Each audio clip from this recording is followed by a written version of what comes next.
Good morning friends, and today we have to study about the topic average. Which kind of questions will be asked in the exam generally? In this class we will try to understand. औसत निकालने का जिस तरीके को हम आज तक स्कूलों से पढ़ते आए हैं या जिस तरीके से हम फॉलो कर रहे हैं उसमें सबसे पहले मैटर करता है कि किस फॉर्मूले या किस सूत्र का प्रयोग करके औसत निकाला जाता है। औसत का मतलब होता है किसी लेवल पर सबको बराबर देखना। जैसे मान लीजिए कि अगर हम कहें कि 5 बच्चे हैं और पाँचों की जो एज है वो बराबर है, तो और एक की एज 20 साल है, तो इसका मतलब है सभी की 20 है, तो यहाँ पर सभी बराबर हैं। लेकिन ऐसा हमेशा नहीं होता कि हम हर वैल्यूज़ को इक्वली ट्रीट करेंगे और हम उसे कहेंगे कि वो बराबर है। तो हमें एवरेज में कभी कभी एक वैल्यू ज़्यादा और एक वैल्यू कम मिलती है, तो उसको किसी एक लेवल पर बराबर लाने के लिए एवरेज निकालने के तरीके में जनरली हम उन्हें जोड़ते हैं और जितनी वैल्यूज़ को हमने जोड़ा होता है उस नंबर से हम उसे डिवाइड करते हैं। इसलिए अगर हम बात कहें कि एवरेज का फॉर्मूला क्या लिखा जाता है, एक जनरल एग्जाम्पल से हम समझ सकते हैं कि दो नंबर हैं हमारे पास, एक है 20 और एक है 40। अगर हम इन दो नंबर्स में अनइक्वल देख रहे हैं, एक छोटा है और एक बड़ा है, तो किसी लेवल पर लाकर अगर इन्हें बराबर किया जाए तो तरीका क्या होगा कि आप इस 20 और 40 को ऐड करेंगे, इस 20 और 40 को आप ऐड करेंगे और ऐड करने के बाद 2 से डिवाइड कर देंगे। तो ये एक लेवल होगा जहाँ पर आकर ये 60 2 से डिवाइड होगा और हम कह पाएंगे कि जो 30 है वो एवरेज है। वो बात और है कि दोनों में से कोई 30 नहीं है, बट एक लेवल पर दोनों को हम बोल सकते हैं कि 30 के लेवल पर इक्वल देख सकते हैं और इसी 30 को हम एवरेज बोलते हैं। अब देखते हैं कि एवरेज निकालने के लिए हमने, यानी कि जिस टॉपिक की हम बात कर रहे हैं एवरेज, जिसे औसत बोलते हैं,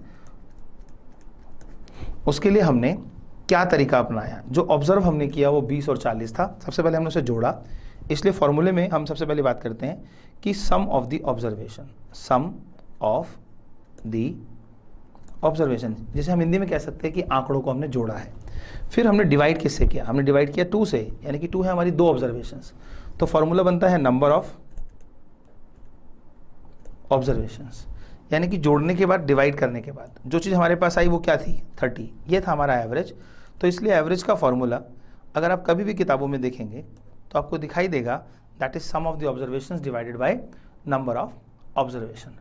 अब इस टेक्निकल तरीके से या इस ट्रेडिशनल तरीके से अगर हम सारे क्वेश्चन सॉल्व करना चाहें तो हमारा टाइम ज़्यादा कंज्यूम हो सकता है। तो आइए देखते हैं कि इस चैप्टर के अंदर इस फॉर्मूले के अलावा कितने ऐसे सवाल हैं जिनको हम शॉर्ट कर पाएंगे। तो सबसे पहले बात करते हैं जनरली सीरीज़ की, सीरीज़ में जहाँ पर नेचुरल नंबर की हम सबसे पहले बात करते हैं।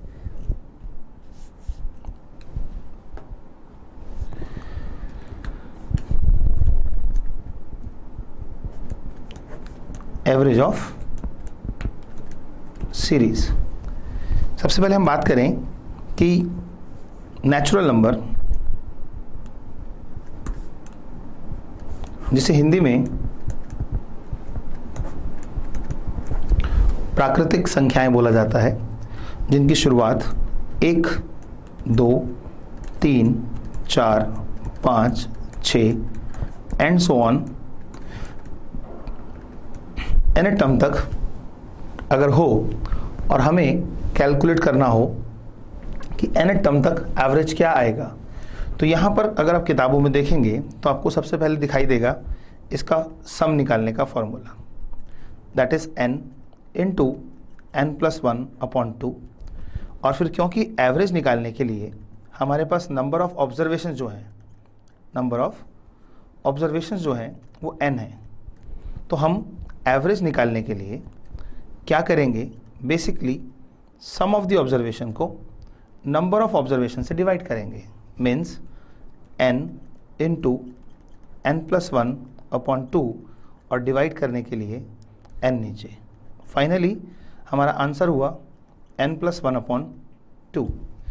अब ये तो हुआ average up to n terms. यहीं अगर हमसे क्वेश्चन में पूछा जाए इस तरीके से, find the average of first 10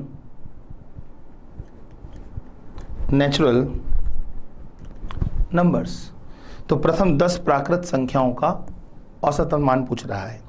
तो हमारे पास 1, 2, 3, 4 एंड सो ऑन 10 तक है।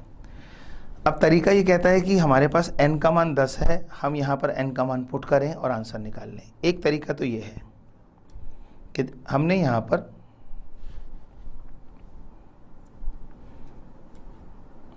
10 11/2 टोटल निकाला और फिर 10 से भाग किया। ऐसा करने से हमारा जो आंसर आया वो आया 11/2 यानी कि 5.5। अगर हम टोटल का फॉर्मूला भूल जाएं और हमें आंसर निकालना हो तो हम क्या कर सकते हैं। यहाँ आप देखेंगे कि पहली टर्म है 1 और लास्ट टर्म है 10। सबसे पहले एग्जाम्पल में हमने दो संख्याओं को देखा था, 20 को और 40 को, जिनका एवरेज निकालने के लिए हमने दोनों को जोड़ा और 2 से डिवाइड कर दिया। अब मैं कह रहा हूँ कि इस तरह की सीरीज़ में आप दो ही संख्याओं को देखो, एक पहली को और एक आखिरी को। तो अगर आप 1 और 10 दोनों को देखते हो और बीच की सारी संख्याओं को इग्नोर मार देते हो, ध्यान नहीं देते उसकी तरफ, तो आपके पास आता है क्या, यहाँ 1 और 10 इसे जोड़कर आता है आपके पास 11 और फिर आप इसे 2 से भाग करते हैं तो वही आंसर आ जाता है आपका 5.5। सवाल ये पैदा होता है कि अगर आपको आंसर एन टर्म में नहीं देना तो आंसर देना है आपको एवरेज का, और एवरेज निकालने के लिए ये ज़रूरी नहीं है कि ट्रेडिशनल फार्मूला जो भी लिखा गया है आप उसी का यूज़ करें। शॉर्ट में अगर नेचुरल नंबर के क्वेश्चंस की बात आ रही है तो उसमें पहली संख्या को आखिरी संख्या में जोड़ दीजिए और सिंपली 2 से डिवाइड कर दीजिए, आपका आंसर वही होगा जो कंप्लीट ट्रेडिशनल तरीके से आता है। अब नेचुरल के साथ अगर एक शब्द और जोड़ दिया जाए, नेचुरल कॉन्सिक्यूटिव, तो सबसे पहले आपको पता होना चाहिए कि इसे हिंदी में क्या कहते हैं और इसका मतलब क्या है। नेचुरल कॉन्सिक्यूटिव मतलब प्राकृतिक क्रमागत संख्याएं, यानी कि नेचुरल नंबर में एक से ना होकर कहीं से भी अगर वैल्यू शुरू हो जाती है, और जैसे मान लीजिए एग्जांपल के तौर पे 7, 8, 9, 10 या 20, 21, 22, 23, ये क्रम एक से नहीं शुरू हुआ, तो कहीं से भी शुरू होने की वजह से इसके साथ एक वर्ड यूज़ किया जाता है कंसेक्यूटिव, जिसे क्रमागत बोलते हैं, क्रम जमा आगत, कहीं से भी क्रम आने लगता है। तो ऐसे क्वेश्चन के लिए ट्रेडिशनल तरीके से कैसे सॉल्व किया जाता था और हम शॉर्टकट तरीके से क्या कर सकते हैं, तो हम बात कर रहे हैं कि अगर इसी तरीके से हमारे पास नेचुरल कॉन्सिक्यूटिव नंबर हो तो नेचुरल कॉन्सिक्यूटिव का मतलब क्या है,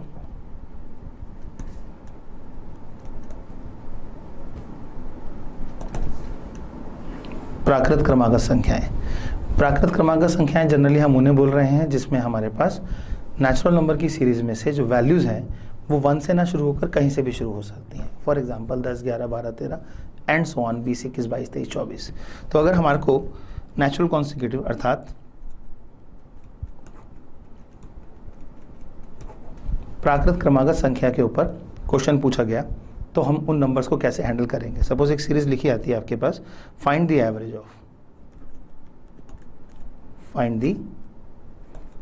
average of natural consecutive numbers from 21 to 85, मतलब 21 से लेके 85 तक के नंबर्स में जो नेचुरल कॉन्सिक्यूटिव है इसका एवरेज निकालो। अब जब तक आप 21 से लेके 85 तक के नंबर्स के बारे में सोचेंगे, उनका टोटल कितना आएगा, वो टर्म्स कितनी होंगी, तब तक तो आपका आंसर भी आ जाएगा। शॉर्ट तरीका मैंने आपको क्या बताया, ऐसे सवाल का सोल्यूशन निकालने का सबसे आसान तरीका क्या है, सीधे सीधे 21 को और 85 को आप ऐड कर दें और 2 से डिवाइड कर दें, जिसका मतलब है ये हो गया आपका 106 और 2 से भाग करने के बाद आपका आंसर आ गया 53। मीन्स कंपटीशन में अगर इस तरह के शॉर्टकट आपके पास हैं तो डेफिनेटली आप क्वेश्चंस को जल्दी हैंडल कर लेंगे और आपका टाइम बच जाएगा। And you can say in that case कि अगर ये नेचुरल कॉन्सिक्यूटिव के अलावा आपसे बोलता है ऑड नंबर्स, यानी odd natural numbers. Odd natural number का मतलब है विषम संख्याएं, वे संख्याएं जो 2 से भाग नहीं होती हैं, जैसे 1, 3, 5, 7, 9। जनरल टर्म में अगर हम कहें कि 1, 3, 5, 7 और आगे भी इसी तरीके से हमारे पास n टर्म हो, n टर्म हो और हमें निकालना हो इसका सम, तो फॉर्मूला दिया है किताबों के अंदर, जनरली आप देखेंगे तो n² होगा। n² का मतलब है आपके पास जितनी टर्म्स हैं उसका स्क्वायर करेंगे, और फिर अगर आप एवरेज निकालना चाहेंगे तो आप इसी सम को नंबर ऑफ टर्म से डिवाइड करेंगे, जिसकी वजह से जो आपका आंसर आएगा वो n आएगा। तो या तो आप ये पता कर लें कि आपकी जो ऑड नेचुरल नंबर्स हैं वो कितने हैं, तो आपका एवरेज आ जाएगा। और अगर ये नहीं पता कर पा रहे हैं और सीरीज़ आपके पास अवेलेबल है तो आप आंसर कैसे निकाल सकते हैं। जैसे 1, 3, 5, 7, 9, 11, ये जो आपके पास नंबर्स हैं और आपको इसका एवरेज निकालना है, या इसे हम और आगे क्रम में बढ़ाएं और यहाँ तक लिखा हुआ है 81 तक। अब 81 तक कितने और नंबर होंगे, इसे कैलकुलेट करने से पहले अगर आप एवरेज निकालना चाह रहे हैं तो क्या करें, सीधे सीधे 1, 81/2, 82/2, द आंसर इज 41। अब कह सकते हैं ये जो सीरीज़ के नंबर मैंने आपको लिखे हैं, इसमें जो इसका बेसिकली एवरेज है वो फर्स्ट प्लस लास्ट अपॉन 2 से ज़्यादा जल्दी निकल जाता है, बशर्ते हम जब तक नंबर्स सोचेंगे। इसके बाद अगर हम बात करें कि ऑड नेचुरल नंबर्स, जिसे हम बोल सकते हैं हिंदी में विषम प्राकृत संख्या, जिसके बारे में हमने भी देखा, अगर इसकी जगह पर ऑड नेचुरल कॉन्सिक्यूटिव वर्ड आ जाता है, यानी कि विषम प्राकृत आ जाता है, तो हमें क्या करना चाहिए। तो हम यहाँ बात करते हैं कि ऑड नेचुरल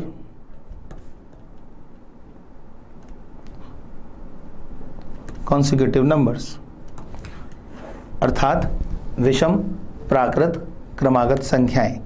अगर इसमें हम कहें कि क्या डिफरेंस है, जैसे नेचुरल नंबर में नेचुरल कॉन्सिक्यूटिव था, 1, 2, 3 की बजाय वो कहीं से भी शुरू हो गया, 21, 22, 23, 24। ऐसे ही सीरीज ऑड नंबर की है 1, 3, 5, 7, 9, लेकिन 1 से नहीं शुरू हो रही, वो शुरू हो रही है कहीं 15 से, 15, 17, 19 एंड सो ऑन। तो इस तरह से आप डिफरेंस कर सकते हैं कि एक ऑड नेचुरल में और ऑड नेचुरल कॉन्सिक्यूटिव में क्या फ़र्क होता है, जिसे हिंदी में बोलते हैं विषम प्राकृत क्रमागत संख्याएं। तो यहाँ पर अगर हम कहें कि हमारे पास 21, 23, 25, 27 एंड सो ऑन 85 तक हम पहुँच गए और हमें निकालना है कि इसका एवरेज क्या होगा। तो एवरेज निकालने के लिए सिंपल सा तरीका, क्योंकि ये सारे के सारे अर्थमेटिक प्रोग्रेशन यानी कि समांतर श्रेणी के हिस्से हैं, इसलिए आप इसका आंसर भी निकालने के लिए सीधे सीधे आप इन्हें फर्स्ट और लास्ट को ऐड करें और 2 से डिवाइड करें तो एवरेज निकल जाएगा। It will be equal to 106 divided by 2, the answer is 53। अभी आपको इन 4 सवालों में ये महसूस होने लगा होगा कि हम चारों के चारों क्वेश्चन को एक ही तरीके से सॉल्व कर रहे हैं, फर्स्ट प्लस लास्ट अपॉन 2। इसको करने के लिए कौन सी ऐसी ऑब्जर्वेशन है जिसको पहले चेक करना जरूरी है, that is called common difference. देखते हैं एक बार इस बात को दोबारा समझते हैं कि हम जब इस सीरीज को देख रहे थे 1, 2, 3, 4, 5, 6 एंड सो ऑन, सपोज मान लीजिए 40 तक, फिर देख रहे थे 21, 22, 23 और एंड सो ऑन सपोज 80 तक, और फिर देख रहे थे 1, 3, 5, 7, 9 एंड सो ऑन सपोज 45 तक, और यहाँ पर हम 15, 17, 19, 21 एंड सो ऑन सपोज मान लीजिए 41 तक।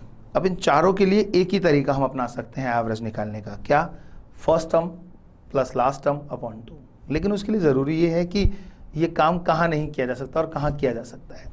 आइए देखते हैं ध्यान से कि इस फर्स्ट एग्जांपल में हमारे पास 1 और 2 के बीच में जो गैप है, डिफरेंस जो है, that is common difference.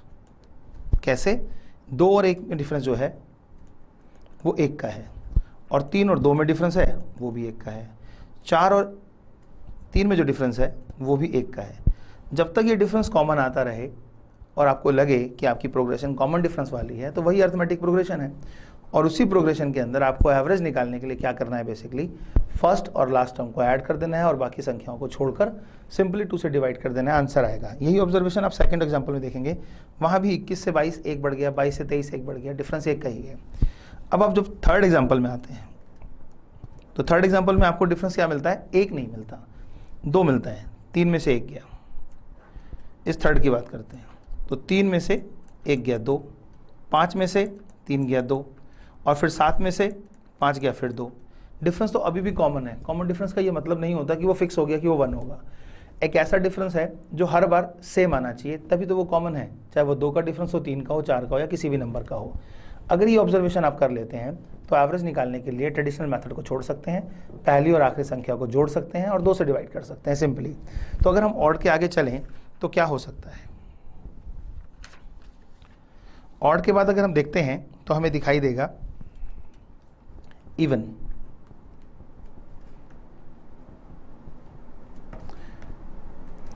Even natural numbers को हिंदी में कहा जाता है सम प्राकृत संख्या, यानी कि ऐसी संख्याएं जो 2 से भाग ज़रूर होती हैं। और सबसे पहली इवन नंबर होता है हमारे पास 2, उसके बाद 4, फिर 6, फिर 8, फिर 10, फिर 12 एंड सो ऑन। सपोज मान लेते हैं ये भी n टर्म तक हमारे पास है। अगर हम इसका एवरेज निकालना चाहें तो ट्रेडिशनल तरीके से इसका पहले सम निकालने का फॉर्मूला लिखा गया n इंटू एन प्लस 1, और फिर उसका एवरेज निकालने के लिए इसी सम के फॉर्मूले को n नंबर ऑफ टर्म से डिवाइड करके फॉर्मूला निकाला गया n plus 1 for the average. 1% अगर आप एग्जाम में फॉर्मूला भूल गए और सीरीज आपके पास अवेलेबल है कि find the average of 2, 4, 6 and up to 80, इसका आपने एवरेज निकालना है, तो आप पहले सम निकालना पसंद करेंगे, नंबर ऑफ टर्म्स निकालना पसंद करेंगे? नहीं, क्योंकि गैप ध्यान से देखिए, यहाँ पे जो गैप है वो 2 का है और यहाँ पे जो गैप है वो भी 2 का है। इसका मतलब है जो डिफरेंस है ये कॉमन डिफरेंस है, और इस कॉमन डिफरेंस की वजह से आप क्या करने वाले हैं, आप बेसिकली फर्स्ट टर्म को और लास्ट टर्म को सिलेक्ट करने वाले हैं। अगर आप फर्स्ट टर्म के साथ लास्ट टर्म को ऐड कर देते हैं और फिर उसे 2 से डिवाइड करते हैं तो आपके पास आता है 82/2 और आंसर हो जाता है 41। Means you are not suppose to think about the traditional formula if you have a shortcut. इसी के आगे हम बात करें कि इवन नेचुरल के अंदर अगर कॉन्सिक्यूटिव वर्ड यूज़ हो जाएगा तो क्या कहेंगे। आई होप आप समझ चुके हो कि कॉन्सिक्यूटिव वर्ड यूज़ करने का मतलब क्या है। Basically even natural consecutive numbers, अर्थात सम प्राकृत क्रमागत संख्याएं। यहाँ पर हम 2 को छोड़ दें, 4 को छोड़ दें, 6 को छोड़ दें, किसी को भी मतलब लेवल में स्टार्टिंग से छोड़ दें और उसमें इवन नंबर की कंटिन्यूटी आगे की तरफ कर दें, तो उसके बाद उस सीरीज को हम सिर्फ इवन नेचुरल नहीं बोल पाएंगे, उसे हम बोलेंगे इवन नेचुरल कंसेक्यूटिव नंबर्स। अब देखते हैं ज़रा कि हमारे पास अगर एक सीरीज़ है जिसमें है वो 12, 14, 16, 18, 20 और अप टू 100 तक, और हमें निकालना है इसका एवरेज। तो एवरेज निकालने से पहले हम सबसे पहले देखें कि यहाँ कॉमन डिफरेंस कितने का है, 2 का है, तो यहाँ भी तो 2 का ही है। जब आपको लगता है कि आपके पास जो डिफरेंस है वो हर बार सेम है तो फिर आपको कोई और फार्मूले की ज़रूरत नहीं है, फिर दोबारा से आप उसी चीज़ को फॉलो कर सकते हैं, फर्स्ट एंड लास्ट को, इन दोनों को सिंपली ऐड करेंगे आप, तो आपको 12 + 100/2 से ये होगा 112/2, जिसका मतलब होगा सिंपली इसका हम आधा कर देंगे, यानी कि ये हो जाएगा 56। So this is your answer. So can we say that the series of natural number, natural consecutive numbers, odd consecutive numbers, even numbers and even consecutive numbers, ये जो 6 सीरीज आपने देखी, जिसके लिए अब तक किताबों में 6 अलग अलग फार्मूले होंगे, सभी को हमने किसी एक ही फार्मूले से सॉल्व किया और ध्यान रखा कि कॉमन डिफरेंस था तो पहली और आखिरी संख्या को ऐड किया और 2 से सिंपली डिवाइड कर दिया। अगर हम इसी तरीके से याद करें कि जब हम स्कूल टाइम में कुछ टेबल्स यानी कि पहाड़ों वगैरह की बात करते थे तो वो भी हमारी अर्थमेटिक प्रोग्रेशन होती है। क्यों? क्योंकि सपोज मान लीजिए कि आप 2 की टेबल पढ़ते हैं तो 2 एकम 2, 2 दूनी 4, 2 तिया 6, 2 का ही गैप रहता है।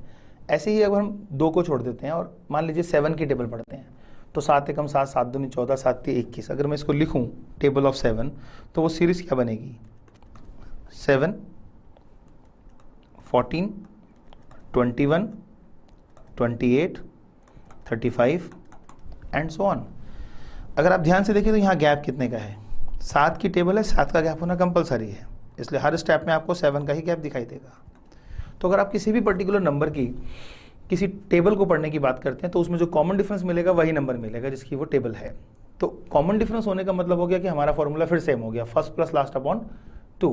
अब इस सीरीज़ को हम फर्ज कर लेते हैं कि हम यहाँ तक ले गए, 84 तक ले गए, और हम निकालना चाहते हैं कि इस पूरी सीक्वेंस का एवरेज क्या होगा। तो जब ये क्लियर हो गया है कि हमारे पास कॉमन डिफरेंस है तो हम क्या करें, फर्स्ट और लास्ट नंबर को सिंपली ऐड कर दें और अपॉन 2 कर दें, बिकॉज एवरेज निकालने के लिए आप सिंपली फर्स्ट और लास्ट अपॉन 2 इसलिए करते हैं क्योंकि 2 ही ऑब्जर्वेशन आप देख रहे हैं। तो यहाँ पर हमारे पास इन्हें ऐड करने के बाद कितना आ जाता है, दैट इज 91 और 2 से डिवाइड करने के बाद आता है 45.5। आई होप क्लियर हो गया। अब इस सवाल के अंदर हम किसी लैंग्वेज के हिसाब से अगर क्वेश्चन पूछा जाए तो उसे कैसे हैंडल करें। एक बार किसी कॉम्पिटिटिव एग्जाम में ऐसे भी पूछा गया, find the average of first 5 multiples of 7। 7 के पहले 5 मल्टीपल्स यानी कि गुणज का औसत बताओ। अब एक स्टूडेंट आमतौर पे क्या कर सकता है, 7 के 5 मल्टीपल में पहले 7 लिखेगा, फिर 14, फिर 21, फिर 28, फिर 35, फिर उन्हें जोड़ेगा और फिर 5 से डिवाइड करेगा। अगर आप थोड़ा सा टेक्निकल तरीका देखें तो देखिए जरा ध्यान से, फर्स्ट मतलब 1, 5 मतलब 5, ठीक, 5, एवरेज, अभी 2 टर्म ऑब्जर्व हो रही हैं तो एवरेज निकालने के लिए आप क्या कर सकते हैं, दोनों को 2 से डिवाइड कर सकते हैं ऐड करने के बाद। फिर मल्टीपल यानी कि मल्टीप्लाई कर दीजिए आप, फिर किस से मल्टीप्लाई करें, जिसके मल्टीपल की बात की है 7 की, तो सारी वैल्यू लिखनी नहीं पड़ती हैं। क्या हो जाता है, 5 और 1 यहाँ के 6/2 और ये 7, और 2 से जब इसको डिवाइड करेंगे तो 7 या 21, ये आंसर आ गया। अब इसी चीज़ को आपने टेक्निकल ना किया होता तो आप क्या करते, आप यहाँ पे कहीं ना कहीं पहले 7, फिर 14, फिर 21, फिर 28 और फिर 35 लिखकर इन्हें कहीं ना कहीं पहले आप ऐड करते, ऐड करने में टाइम लगता, फिर 5 से डिवाइड करते। तो this is the simple way. अगर आपका लेवल क्वेश्चन बढ़ भी जाए तो भी आपको दिक्कत नहीं होगी, जैसे कि एक एग्जांपल में हम देख सकते हैं।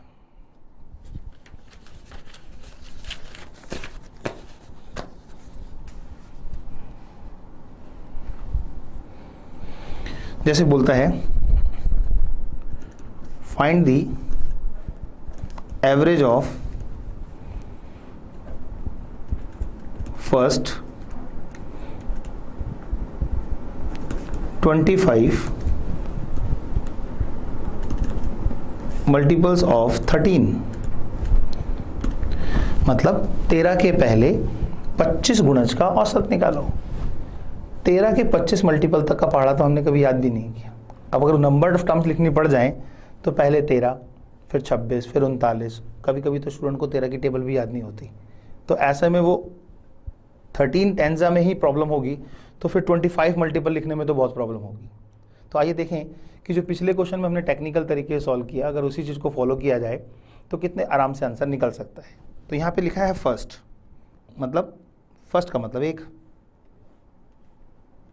फिर लिखा है 25 का मतलब है 25 यानी कि 25, फिर है एवरेज। अगर एवरेज है तो ऑब्जर्वेशन ही 2 ही है तो 2 से डिवाइड करेंगे ऐड करके। फिर लिखा है मल्टीपल्स, मल्टीपल मीन्स मल्टीप्लाई कर देते हैं। किसका मल्टीपल, 13 का मल्टीपल, यहाँ आ गया 13। अब ज़रा ध्यान से देखिए इसकी कैलकुलेशन के बाद क्या होगा। 25 और 1 26 हो गया, 26 को 2 से डिवाइड कर दिया आपने, तो ये 26 को 2 से डिवाइड किया आपने, उसके बाद ये आ गया 13 इंटू में 13। और फर्स्ट क्लास में मैंने आपको सिखा रखा है कि किस तरीके से निकालते हैं किसी नंबर का स्क्वायर, और जनरली अब तो आपको याद भी हो गया होगा कि 13 का स्क्वायर क्या होता है, and that is equal to 169। In this smart work you could not return that all the values of the series are, but फिर भी आपने सारे के सारे जो एग्जैक्ट आंसर थे वो निकाल लिए। सो ये जो टेक्निकल तरीका है ये आपका टाइम भी बचाएगा और कहीं ना कहीं आपके पेपर में और सवालों को सॉल्व करने का मौका भी देगा। तो आई होप समझ आया होगा कि इन सीरीज़ के अंदर हम किस तरीके से एवरेज निकाल सकते हैं, जो कि अर्थमेटिक प्रोग्रेशन का पार्ट थी। एक और अर्थमेटिक प्रोग्रेशन का पार्ट हो सकती है जिसे हम कह सकते हैं होल नंबर। होल नंबर में क्या होता है, बेसिकली हम जब नेचुरल बात करते हैं तो 1 2 3 ऑनवर्ड शुरू करते हैं, लेकिन कहीं ना कहीं हमारे मैथमेटिक्स में जीरो भी तो है। अब उस जीरो का यूज़ कहाँ हो, सीरीज से पहले ही होता है, बाद में तो कभी होगा नहीं। बाद में जब वो यूज़ होगा 10 होगा तो वो डिजिट नहीं रहेगी, वो एक नंबर बन जाता है। तो वो जो जीरो है वो कहीं ना कहीं अगर आप नंबर लाइन पे कभी देखिए ध्यान से, तो वो यहाँ पर इस लेवल पर आकर स्टैंड करता है, और उसके बाद पॉजिटिव टर्म्स में हमारे पास आगे की तरफ नंबर्स चलने लगते हैं। तो ये 0 है, ये 1 है, ये 2 है, ये 3 है, ये 4 है और ये 5, और आगे भी इसी तरीके से। ठीक, अब अगर मैं कहूँ कि 0 को भी आप इंक्लूड करेंगे तो आपके पास एक टर्म बढ़ जाएगी। एक टर्म बढ़ने के बाद एक ऐसी टर्म बढ़ जाएगी जिसका एडिशन भी नहीं होना, लेकिन फिर भी उसकी एग्जिस्टेंस है। जैसे आप अपने घर में खाना भी खाते होगे, कपड़े भी खरीदते होगे, सब कुछ करते होगे, लेकिन कमाते नहीं हो, तो कहीं ना कहीं कमाने के मामले में आप जीरो हो, लेकिन पार्टिसिपेशन में आप हर जगह हो। तो ऐसे में होता क्या है, ऐसे में जो एवरेज होती है वो गिरती है, क्योंकि कंट्रीब्यूशन जीरो आ गया। जैसे एक परिवार के अंदर हम छोटी सी बात करें कि एक हस्बैंड था और एक वाइफ, ठीक, वो दो लोग थे, उनमें से एक की उम्र थी 27 साल और एक की 25 साल, अगर एवरेज निकालें तो 26 साल। अब एक साल बाद जिनकी उम्र कहीं ना कहीं 25 से 26 होनी है और 27 से 28 होनी है, वहाँ उनके पास एक बेटे को वो देखते हैं, उसका जन्म हो जाता है, वो पैदा हो गया। अब जब कोई बच्चा जन्म लेगा तो उस समय उसकी उम्र क्या होगी, 0। लेकिन उस बच्चे के साथ अगर परिवार की बात की जाए तो लोगों की संख्या कितनी हो गई, 3। अब जो लड़की या लेडीज़ या वाइफ 25 साल की थी वो तो 26 की हो गई एक साल में, और जो हस्बैंड 27 का था वो 28 का हो गया। तो 26 और 28 को जोड़कर हमारे पास 54 ईयर्स है। ये 54 ईयर्स बच्चे के जन्म से पहले क्या थे, हस्बैंड वाइफ के लिए थे। अब बच्चा भी परिवार में आ गया तो अभी भी 54 है। तो कहीं ना कहीं इस 54 को अगर हम बच्चे को इंक्लूड कर लें तो वो जो एवरेज होगा, जो हस्बैंड वाइफ का 27 साल आ सकता है, बच्चे को शामिल करने पर 27 नहीं आएगा। 54 को 3 से डिवाइड करना पड़ेगा, जिसकी वजह से आंसर आएगा 18। एक ऐसी वैल्यू इंक्लूड हो गई जिसकी वजह से एवरेज धड़ाम से नीचे गिर गया। तो होल नंबर एक ऐसी ही वैल्यू है 0, जब वो इंक्लूड की जाती है तो उससे एवरेज बढ़ता नहीं है, उल्टा गिरने लगता है। तो देखते हैं कि 0 से ऑनवर्ड जो वैल्यूज होती हैं उन्हें क्या कहते हैं, होल नंबर्स। तो आपके जो होल नंबर्स हैं उसकी सीरीज 0, 1, 2, 3, 4, 5 एंड सो ऑन इस तरीके से चलती है। और समझना ये होता है कि अगर आपके पास ऑब्जर्वेशन 10 है सपोज, ठीक है, 10 ऑब्जर्वेशंस हैं जो कि 10 होल नंबर्स हैं, तो आपने 10 तक लिखने की कोशिश नहीं करनी, क्योंकि 0 से लेकर 10 का मतलब होगा 9 ऑब्जर्वेशन। कारण क्योंकि जो 10th ऑब्जर्वेशन है अगर आपने उसको भी लिख दिया तो 0 के साथ तो वो 11 हो जाएंगे। तो इसका मतलब ये होगा कि लास्ट ऑब्जर्वेशन की वैल्यू क्या हुई, 10 होने के बाद भी 10 नहीं हुई, तो एक कम हो गई। तो इसका मतलब वो ऑब्जर्वेशन बिकम्स n-1। तो यहां पर सम ऑफ द होल नंबर्स के लिए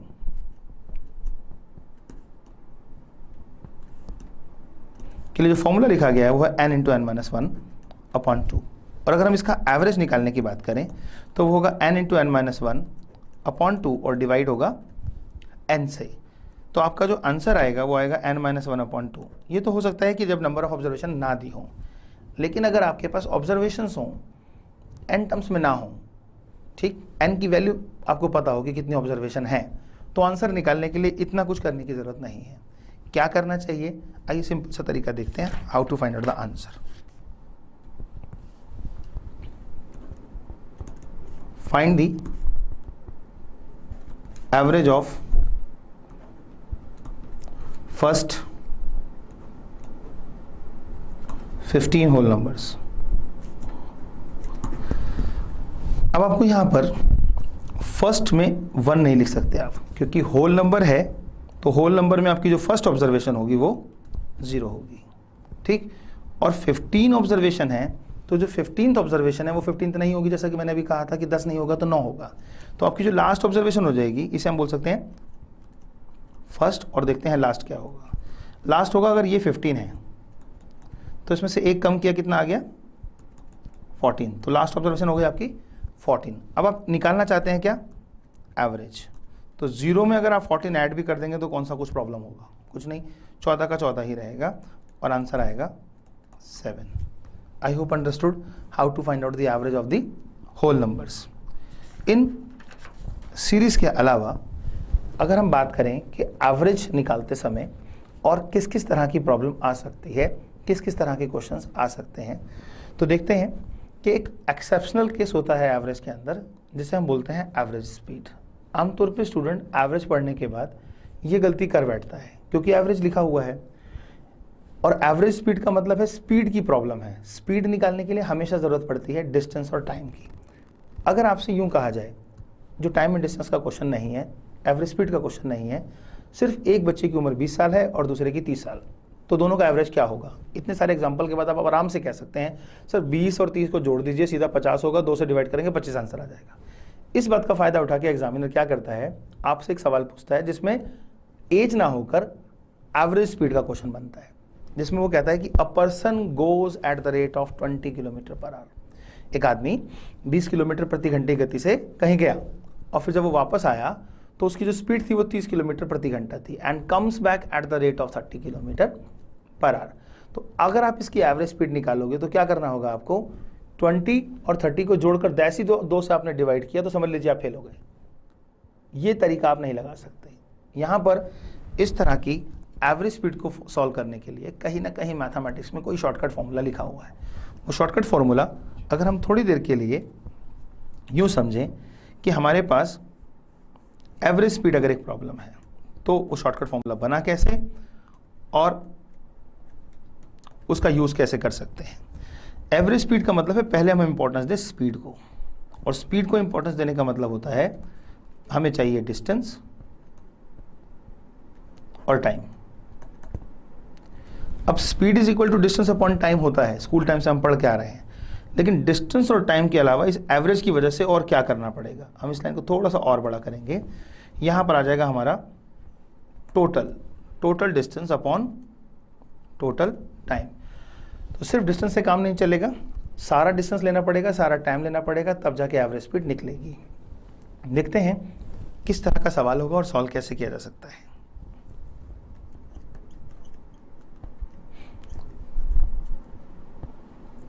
A person goes to office at the rate of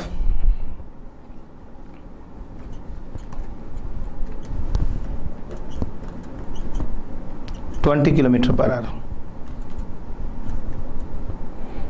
and comes back at the rate of 30 kilometer per hour. Find his average speed. एक व्यक्ति 20 किलोमीटर प्रति घंटे की गति से दफ्तर गया और 30 किलोमीटर प्रति घंटे की गति से वापस आ गया। हमें बताना है कि उसकी एवरेज स्पीड क्या होनी चाहिए। तो यहाँ पर 20 किलोमीटर पर आवर की स्पीड से अगर एक आदमी कहीं गया है और 30 किलोमीटर पर आवर की स्पीड से कहीं वापस आया है तो इसका शॉर्ट फॉर्मूला आप भूल जाएं। अगर फिलहाल तो मैंने अभी आपको बताया ही नहीं है तो कैसे आंसर निकालते हैं। तो पहले हम बिना फॉर्मूले के आंसर निकालते हैं, उसके बाद देखते हैं कि फार्मूला जो लिखा गया है वो कैसे बना होगा। थोड़ी देर के लिए हम एज्यूम कर लेते हैं कि 20 और 30 से डिवाइड होने वाला नंबर कौन सा है, कोई सा भी जो 20 और 30 से डिवाइड हो। जरूरी नहीं है कि आप एलसीएम यूज़ कर रहे हैं, एलसीएम निकालते हैं तो ज़्यादा अच्छा होता है क्योंकि छोटा नंबर होगा, जल्दी कैलकुलेट हो जाएगा। तो 20 और 30 का एलसीएम हमने मान लिया थोड़ी देर के लिए 60। तो अगर एक व्यक्ति 60 किलोमीटर ट्रैवल करे 20 की स्पीड से तो उसे टाइम कितना लगेगा। टाइम इज इक्वल टू होता है डिस्टेंस अपॉन स्पीड। तो यहाँ पर अगर आप 60 किलोमीटर का डिस्टेंस 20 की स्पीड से ट्रैवल करोगे तो आपको टाइम लगेगा 3 घंटे। ठीक, तो यहाँ जो आपका टाइम आया वो आया 3 आवर्स। और ठीक उसी तरीके से आप जब दफ्तर गए हो 60 किलोमीटर सपोज, तो वापस भी 60 ही आओगे। तो 60 को अगर आप यहाँ पर दोबारा 30 से डिवाइड करोगे तो आपको टाइम लगेगा 2 घंटे। ठीक, अब देखते हैं कि हमारा एवरेज स्पीड का जो बेसिक फॉर्मूला है उसकी ज़रूरत क्या है। उसकी ज़रूरत है टोटल डिस्टेंस। अगर डिस्टेंस का टोटल किया जाए तो वो कितना हुआ 120 किलोमीटर। उसके बाद टोटल टाइम, तो टाइम का टोटल किया जाए तो उसका मतलब हुआ 5 घंटे, 5 आवर्स। अब स्पीड की बात की जाए तो स्पीड क्या होती है। स्पीड की बात की जाए तो स्पीड बेसिकली होती है total distance upon total time. तो हम यहाँ कह सकते हैं ना कि हमारे पास टोटल डिस्टेंस कितना आ गया 120 किलोमीटर और टाइम कितना है 5 घंटे। तो इस 5 घंटे को अगर हम यहाँ यूज़ करें तो हमारा आंसर आता है 24 किलोमीटर पर आवर। आई होप अंडरस्टूड। तो अब ये तो था कि हमने बिना फॉर्मूले के एवरेज स्पीड निकालना चाहा और निकाल लिया। लेकिन अगर हम कहीं ना कहीं इस फॉर्मूले को डेरिवेट करना चाहें जो कहीं ना कहीं किताबों में लिखा हुआ है तो उसको क्या करेंगे। फर्ज कर लेते हैं हमारे पास जो स्पीड है वो 20 और 30 की जगह पर x और y है और हम डेरिवेट करने वाले हैं शॉर्टकट फार्मूला और फिर उस शॉर्टकट से आंसर निकालने का तरीका। तो x और y से डिवाइड होने वाला डिस्टेंस x और y का एलसीएम अर्थात xy होगा। अगर ये स्पीड है और ये डिस्टेंस है तो फिर टाइम क्या होगा? टाइम होगा डिस्टेंस अपॉन स्पीड, यानी कि आप जब x y से x को डिवाइड करोगे तो y आएगा, फिर आप x y को दोबारा y से डिवाइड करोगे तो x आएगा। फॉर्मूले के हिसाब से देखा जाए तो जो एवरेज स्पीड आप निकालना चाहते हैं वो किसके बराबर है?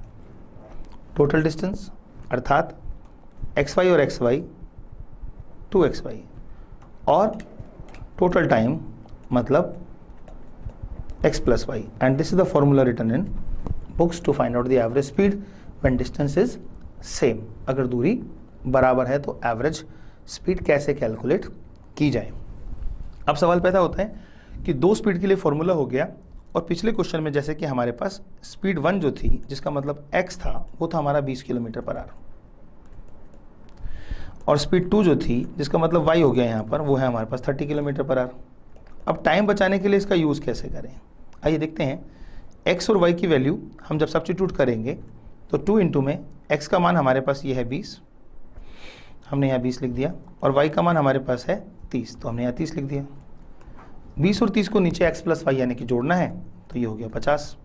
तो that is we can say cancel करने के बाद ये कट गया 5 6 30, और ये हो गया 2 दूनी 4 4 6 24 किलोमीटर प्रति घंटा। शॉर्टकट फॉर्मूले का ये फ़ायदा तो होता ही है कि अगर आपको फॉर्मूला याद है तो आप उसमें वैल्यू सब्स्टिट्यूट कर सकते हैं और अपना टाइम बचा सकते हैं ताकि और सवाल कर सकें। लेकिन इस तरीके से भी शॉर्टकट पे डिपेंड नहीं होना चाहिए कि कल को अगर हम शॉर्टकट फॉर्मूला याद नहीं आ रहा और उसको सोचने में ही सारा टाइम निकाल दें, तो उसका एक अल्टरनेट मेथड होना चाहिए जो आपने फॉर्मूला बनाने से पहले देखा, कैसे हम सॉल्व कर सकते हैं। कभी कभी स्टूडेंट को ये 2 स्पीड का फॉर्मूला पता लग जाता है और अचानक पेपर में 3 स्पीड का क्वेश्चन आ जाता है, और 3 स्पीड के इस क्वेश्चन के लिए कहीं ना कहीं उसे वो शॉर्टकट फॉर्मूला नहीं पता होता। या तो फिर पहले हम शॉर्टकट फॉर्मूला डेरिवेट करें और फिर सब्स्टिट्यूट करें, या फिर हमने पहले से पढ़ रखा है तो हम उसे याद करें। देखते हैं, अगर स्पीड 60 किलोमीटर पर आवर हो और 30 किलोमीटर पर आवर हो और 20 किलोमीटर पर आवर हो, और हम एवरेज स्पीड निकालना चाहें तो डिस्टेंस का क्या करें? डिस्टेंस इनसे भाग होने वाली एक संख्या को एज्यूम करें, 60 30 और 20 जिसका मतलब होगा 60। तो मान लीजिए कि हम 60 किलोमीटर ही हर बार ड्राइव कर रहे हैं और हमें देखना है कि टाइम हमें कितना लगा। 60 किलोमीटर को 60 की स्पीड से ड्राइव करोगे तो 1 घंटा लगेगा, फिर दोबारा 60 किलोमीटर को 30 की स्पीड से ड्राइव करोगे तो 2 घंटे लगेंगे, फिर 60 के डिस्टेंस को 20 की स्पीड से ट्रैवल करोगे तो 3 घंटे लगेंगे। अब टोटल डिस्टेंस 180 किलोमीटर हो गया और टोटल टाइम 6 घंटे हो गया, यानी कि आपकी एवरेज स्पीड क्या हुई? टोटल डिस्टेंस और total time 30 kilometre per hour. I hope बिना फॉर्मूले के आप समझ गए होंगे कि अगर दूरी बराबर है तो एवरेज कैसे निकाला जाए, और एक लुक देखते हैं कि अगर इसी का शॉर्टकट फॉर्मूला बनाया जाए तो कैसे बन सकता है। अगर हम स्पीड 60 30 और 20 की जगह पर x y और z देखेंगे तो ये हो गई हमारी स्पीड्स, देखना है डिस्टेंस और साथ के साथ देखना है हमें टाइम। x y और z का एलसीएम x y z और x y z होगा। x से इसको डिवाइड करेंगे टाइम के लिए, तो x y z को आप x से डिवाइड कर रहे हो तो y z आ रहा है। ठीक इस तरीके से अगर x से x कैंसिल हुआ तो y z आ गया, y कैंसिल हुआ तो z x आ गया, और z कैंसिल हुआ तो x y आ गया। तो हम कह सकते हैं कि एवरेज स्पीड का फॉर्मूला क्या बना? इन्हें जोड़ें, डिस्टेंस है हमारे पास, कितनी बार x y z है? 3 बार, तो 3x y z, और फिर जो टाइम है हमारे पास वो क्या है? x y y z और z x, x y y z और z x। ये फार्मूला जनरली शॉर्टकट में किसी एवरेज स्पीड को निकालने के लिए किताबों में दिया होता है। ठीक, तो ये था एक एक्सेप्शनल केस कि कभी भी हमेशा याद रखें कि अगर ऐसा है कि एवरेज स्पीड निकालते समय आप जर्नल तरीके को यूज़ कर रहे हैं तो आप उस जर्नल तरीके को एवरेज स्पीड में नहीं यूज़ करेंगे, बाकी कर सकते हैं। अगर एवरेज स्पीड में आपने जोड़कर भाग करना शुरू किया तो हमेशा आंसर गलत आएगा। ठीक, अब देखते हैं इससे आगे कि हमें एवरेज के सवालों में और किस तरह के सवालों की प्रॉब्लम्स देखने को मिल सकती हैं। तो ये था एक एवरेज स्पीड जो एक्सेप्शनल केस था। इसके अलावा कुछ जनरल क्वेश्चंस देखते हैं, जैसे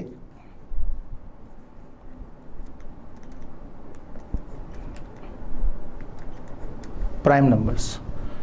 प्राइम नंबर्स मतलब अभाज्य संख्याएं, वो संख्याएं जो केवल स्वयं से भाग होती हैं या फिर एक से भाग होती हैं।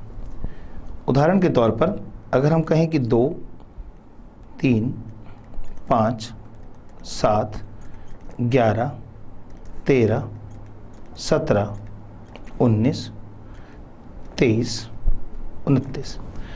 आमतौर पर अभाज्य संख्याओं से औसत का जो सवाल पूछा जाता है उसमें पहली 10 अभाज्य संख्याओं का औसत निकालने के लिए कहा जाता है। अब क्योंकि ये एक सीरीज़ तो है परंतु इस सीरीज़ के अंदर कॉमन डिफरेंस नहीं है। अब कॉमन डिफरेंस जो मैं आपको समझा चुका हूँ, यहाँ पर गैप 1 का है परंतु यहाँ पे गैप 2 का है, और फिर यहाँ पे गैप फिर 2 का है और यहाँ पे आके 4 का है। इन डिफरेंस में सिमिलैरिटी ना होने की वजह से हम उस मेथड को यूज़ नहीं कर सकते जो अब तक हम कर रहे थे कि फर्स्ट प्लस लास्ट अपॉन 2। तो ऐसे केस में अभी तक ऐसा कोई फॉर्मूला नहीं है जो कि सम निकालने के लिए प्राइम नंबर्स पर यूज़ किया जा सके। तो इसमें इसीलिए ज़्यादा संख्याओं की क्वेश्चंस नहीं पूछे जाते। आप जनरली क्या करेंगे, इन सारे नंबर्स को सिंपली ऐड करेंगे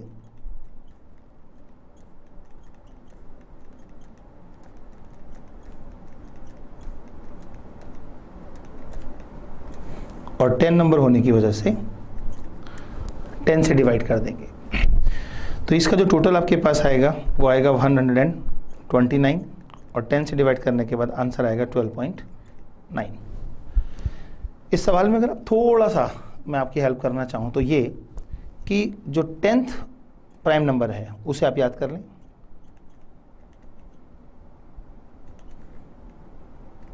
दैट इज 29।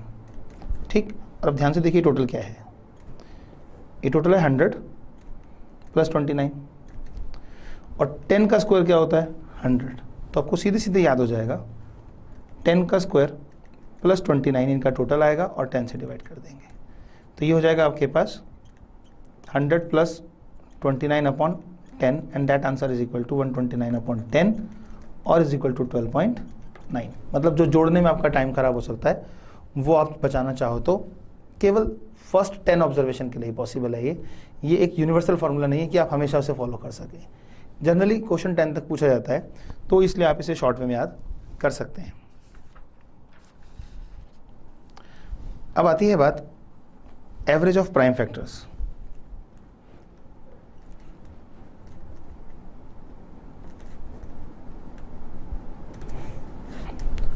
प्राइम फैक्टर का मतलब होता है अभाज्य गुणनखंड, यानी कि ऐसे गुणनखंड जो दिखने में अभाज्य संख्याएं हों और उन्हें मल्टीप्लाई किया जाए तो उतना ही आए जिस नंबर्स के लिए हमने वो फैक्टर्स कैलकुलेट किए हैं। जैसे एग्जांपल के तौर पे हम कहें कि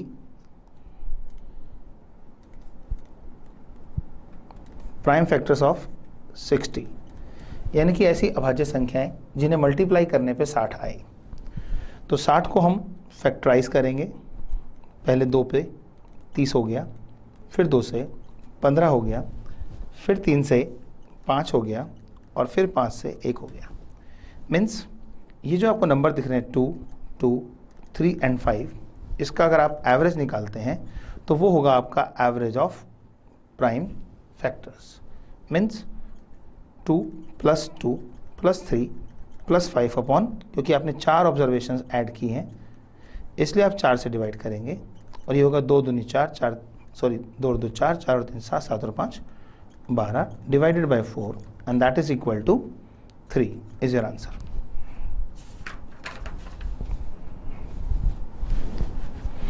कभी कभी हमारे पास एवरेज ऑफ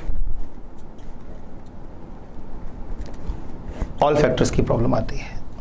ऑल फैक्टर का मतलब होता है हिंदी में सभी गुणनखंड। सभी का मतलब है कि जिन गुणनखंडों की हम बात कर रहे हैं वो उस नंबर को डिवाइड कर सकते हैं जिसके वो फैक्टर हैं। अब वो नंबर जिसे हम फैक्टर बोल रहे हैं चाहे वो प्राइम हो या ना हो। जैसे एग्जांपल के तौर पे हम छोटा सा नंबर लेके एग्जांपल ले सकते हैं 12 को डिवाइड करने वाले नंबर्स कितने होंगे?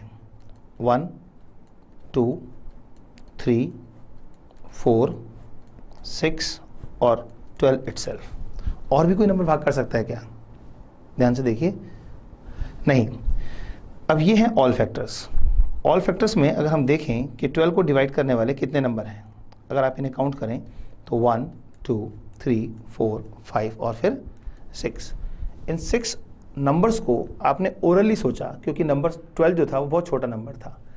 अगर हम ये कहें कि इन नंबर्स को लिखे बगैर, जो कि आप देख रहे हैं 1 2 3 4 6 एंड 12, उसके बाद आप बता पा रहे हैं कि ये 6 संख्याएं हैं, इन्हें लिखे बगैर अगर आप ये बताना चाहें कि ये 6 ही होंगी और वो 12 के लिए निकालना चाहें तो कैसे निकलेगी? देखिए हम 12 का फैक्टर करके 12 को हमने किया, 2 से 6 आया, फिर 2 से 3 आया और फिर 3 से 1 आया। आप इन फैक्टर्स को, जो 12 के फैक्टर हैं, इन्हें लिख सकते हैं ऐसे 2 की पावर 2 इंटू में 3 की पावर 1। अब इस एक्सपोनेंशियल से यानी कि घातांकीय संकेतन से अगर आप ये जानना चाहें कि ये 6 संख्याएं कैसे आएंगी तो आप ध्यान से देखिए जरा। इस समय ये जो पावर है इस समय 2 है और ये जो पावर है वो 1 है। इस 2 पावर में आपने सिंपली 1 इम्प्रूव कर दिया और ये आंसर आ गया 3। फिर आपने इस पावर में भी वही किया, 1 इम्प्रूव कर दिया और आंसर आ गया 2। और इन दोनों को आपने मल्टीप्लाई कर दिया तो आंसर आ गया 6 और ये भी 6 है। यहाँ पर हमने देखा कि हमने उन वैल्यूज़ को भी नहीं देखा कि जो सही मायने में 12 को डिवाइड कर सकती हैं और बिना डिवाइड करे ये बता दिया कि वो है कितनी। हम ऐसा क्यों कर रहे हैं? क्योंकि एवरेज निकालने के लिए हमें पता होना चाहिए कि वो संख्याएं होंगी कितनी और ये भी पता होना चाहिए कि उनका टोटल क्या होगा। अब अगर हम सामान्य तरीके से देखें तो इनका टोटल करना पड़ेगा और 6 से डिवाइड करेंगे तो एवरेज आ जाएगा। और टोटल करने के लिए नंबर्स को देखना ज़रूरी है। देखिए जरा इसका टोटल कितना आता है। यह है 12 और 6 18, 18 और 4 22, 22 और 3 25, 25 और 2 27, 27 और 1 28।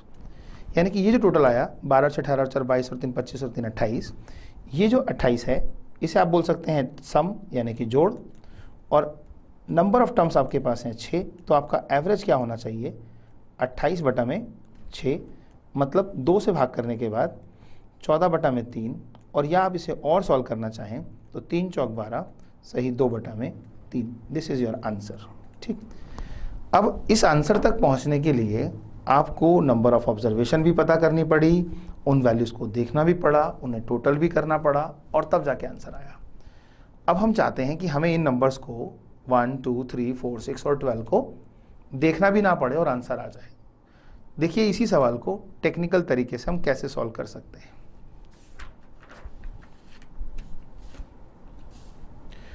हमारे पास 12 एक एग्जाम्पल है, हम किसी भी नंबर पर इसे अप्लाई कर सकते हैं। तो 12 के लिए हम सबसे पहले क्या करें, इसका एक्सपोनेंशियल फॉर्म लिखें जो कि फैक्टर से आपने पिछले सवाल में देखा 2 की पावर 2 इंटू में 3 की पावर 1 है। अब आप सम निकालने का शॉर्टकट देखें, मतलब संख्याएं भी नहीं दिख रहे हैं कि आप 12 है 6 है 2 है 4 है, सीधा सम वही आएगा जो पिछले सवाल में था, दैट इज 28। आप इस वैल्यू को एक पावर बढ़ा दें, 2 से हो गया पावर 3। ऐसे ही इस वैल्यू की भी एक पावर बढ़ा दें तो एक पावर से हो गई 2 पावर। अब सिंपली आपने एक पावर बढ़ाई है तो इस बेस में से 1 माइनस कर दें दोनों के अंदर से। उसके बाद सिर्फ ये देखें कि जो आपको ये 2 और 1 दिख रहा है यहाँ पर, इसे आप सब्ट्रैक्ट करके कितना आता है 1। ऐसे ही ये 3 और 1 दिख रहा है, इसे आता है 2। तो 1 लिख दें इसके नीचे और 2 लिख दें इसके नीचे। तो इससे क्या होगा, आप जब इसे सॉल्व करेंगे तो जो टोटल आपको चाहिए वही आएगा। देखें कैसे, 2 की पावर 3 का मतलब 8 है, 8 में से 1 गया, 3 की पावर 2 मतलब 9 है, 9 में से 1 गया। आइए देखें, 8 में से 1 गया तो क्या आया 7, 9 में से 1 गया तो 8, 2 से भाग किया देखिए आया ना 28। अब निकालना क्या है, एवरेज निकालना है। तो नंबर्स की शक्ल देखनी भी नहीं पड़ी और टोटल भी निकाल लिया, पता नहीं कब टोटल कर रहे थे। ठीक, अब निकालें एवरेज। एवरेज निकालने के लिए टोटल आपको मिल गया, तो अब नंबर ऑफ टर्म्स कहाँ से मिलेंगी। थोड़ा सा अगर ऊपर चलते हैं यहाँ से, ये जहाँ मैं सर्कल कर रहा हूँ इसे ध्यान से देखिए। इन दोनों नंबर को अगर आप डायरेक्टली मल्टीप्लाई करें तो आपको नंबर ऑफ ऑब्जर्वेशन मिल सकती हैं, यानी कि 3 और 2 को मल्टीप्लाई किया तो 6 आ गया। तो हमारे पास नंबर ऑफ ऑब्जर्वेशंस क्या हो गई, 3 इंटू में 2 दैट इज 6। ये हमारी एन टर्म आ गई और हमने इसे 6 से डिवाइड किया, फिर वही आंसर आया 14/3 या फिर 4 सही 2/3। इस टेक्निकल अप्रोच से क्या फ़ायदा होगा, जब नंबर बड़ा हो जाएगा तभी भी आप आराम से सॉल्व कर पाएंगे। एक और एग्जांपल लेते हैं ताकि आपको बात समझ आ जाए। सपोज हमारे पास नंबर है 60 और हमें निकालना है इस नंबर पर, क्वेश्चन वही है हमारा, find the average of all factors of 60। तो इस 60 के लिए हम सबसे पहले क्या करेंगे, प्राइम फैक्टर्स निकालेंगे। तो प्राइम फैक्टर्स कैसे निकलेंगे इसके, ऐसे 2 से करेंगे 30, फिर 2 से करेंगे 15, फिर 3 से करेंगे 5 और फिर 5 से करेंगे तो 1। अब ये वैल्यू हमारे पास है 2 की पावर 2 इंटू में 3 की पावर 1 इंटू में 5 की पावर 1। हम सबसे पहले सम की बात करें, कितना सम आना चाहिए। वो सम निकालने के लिए हम सबकी पावर्स को 1 बढ़ा देंगे। तो 2 को 3 कर दिया हमने, 1 को 2 कर दिया और फिर 1 को 2 कर दिया। मतलब ये जो पावर्स थी हमारी, हमने इनको 1 प्लस कर दिया। जहाँ पर 2 था वहाँ 3 आ गया, जहाँ पर 1 था वहाँ 2, जहाँ 1 था वहाँ 2। फिर उसके बाद इन्हीं में से 1 सब्ट्रैक्ट किया और इनके नीचे वही लिखा जो इनमें डिफरेंस दिखाई देता है। जैसे 2 में से 1 गया 1, 3 में से 1 गया 2, 5 में से 1 गया 4। इनको मल्टीप्लाई करने के बाद हमारे पास सम आ जाएगा और वो सम कितना आएगा देखते हैं। 2 को 3 बार मल्टीप्लाई करने से हमारे पास होगा 8, 1 गया 7, ये हमारे पास 7 आ गया। फिर 3 या 9 में से 1 गया 8, 8 को 2 से भाग करोगे तो 4 आएगा। फिर 5 में से 25 में से 1 गया 24, 4 से भाग करोगे तो 6 आएगा। ये है हमारे पास सम। एवरेज निकालने के लिए हमें सम को डिवाइड करना है नंबर ऑफ ऑब्जर्वेशन से। मतलब ये कितनी संख्याएं हैं जिनका टोटल आ रहा है। ये संख्याएं हैं सही मायने में, ये 3, ये 2 और ये 2 मल्टीप्लाई करने पर क्या आएगा, 3 गुणा 2 गुणा 2, यानी कि इतनी ऑब्जर्वेशन हमारी है। तो इसको भी अगर हम ऐसे ही लिख दें 3 गुणा 2 गुणा 2, तो 2 तिया 6, ये कट गया, 2 दूनी 4, ये कट गया और आंसर आ गया आपका 14। This is your answer. I hope this technical approach will save your time and you cannot concentrate on the numbers exactly। हो सकता है आपसे कोई नंबर मिस हो जाए। अगर मैं रैंडम आपसे पूछूं कि 60 को कौन कौन सा नंबर डिवाइड कर सकता है, तो ये आप कहेंगे जी कि 1 कर सकता है, 2 कर सकता है, 3, 4, 5, 6, 10, 12, 15, 20, 30, 60। हो सकता है सोचते समय एक आधी संख्या मिस हो जाए, जिसकी वजह से टोटल भी गलत हो जाएगा और नंबर ऑफ ऑब्जर्वेशन भी कम हो जाएंगी और आंसर भी गलत आएगा। तो अगर आप इस तरीके से सवाल को सॉल्व करते हैं तो बहुत आसानी से आप कैलकुलेट कर पाएंगे। बाकी हम इसी एवरेज की सीरीज़ में और आगे देखेंगे नेक्स्ट क्लास में। Thank you.